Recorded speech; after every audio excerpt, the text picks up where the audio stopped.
चीन की नजर में उसका गुलाम देश है ताइवान, लेकिन ताइवान तो खुद को चीन का गुलाम समझता ही नहीं, बल्कि उसको नाको चने चबवा कर रखता है। यही बात चीन को अखरती है, तभी तो ताइवान को कब्जाने का ऐलान करता रहता है। इसी बीच चीन के भारत के साथ रिश्ते भी अब तल्ख हो चुके हैं। ताइवान की तरह मानो वो भारत के लद्दाख को भी अपने कब्जे में करना चाहता है, लेकिन भारत के सामने वो ठीक से टिक पाने में भी नाकामयाब साबित हो रहा है। लेकिन चीन की फितरत कोशिश करते रहने की है और वही कोशिश उसने ताइवान में दोहराई और ताइवान के एयर स्पेस में अपना लड़ाकू विमान भेज दिया।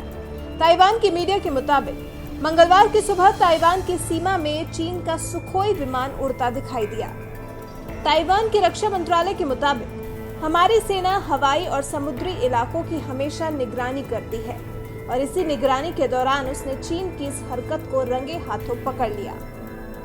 अंतर्राष्ट्रीय मीडिया के मुताबिक जापान के एयरबेस से अमेरिका के एक मिलिट्री ट्रांसपोर्ट विमान ने उड़ान भरी थी, जो ताइवान के ऊपर उड़ रहा था। चीन को लगा कि अमेरिकी सेना उसकी ओर बढ़ रही है, जिसके जवाब में चीन ने अपनी हवाई सेना को ताइवान की तरफ भेज दिया।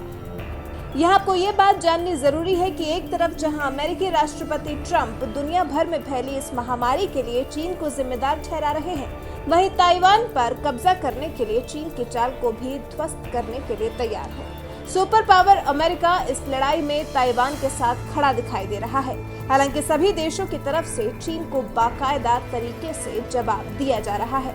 आपको याद हो, अभी कुछ दिन पहले ही चीन के एक अधिकारी ने ताइवान पर कब्जे की बात कही थी, जिसके बाद जब ताइवान सीमा में चीन के सुखोई विमान को उड़ते देखा गया तो लगा कि कहीं चीन ने ताइवान पर हमला तो नहीं कर दिया। हालांकि ये चीन की एक गलतफहमी थी, जो बाद में गलत साबित हुई।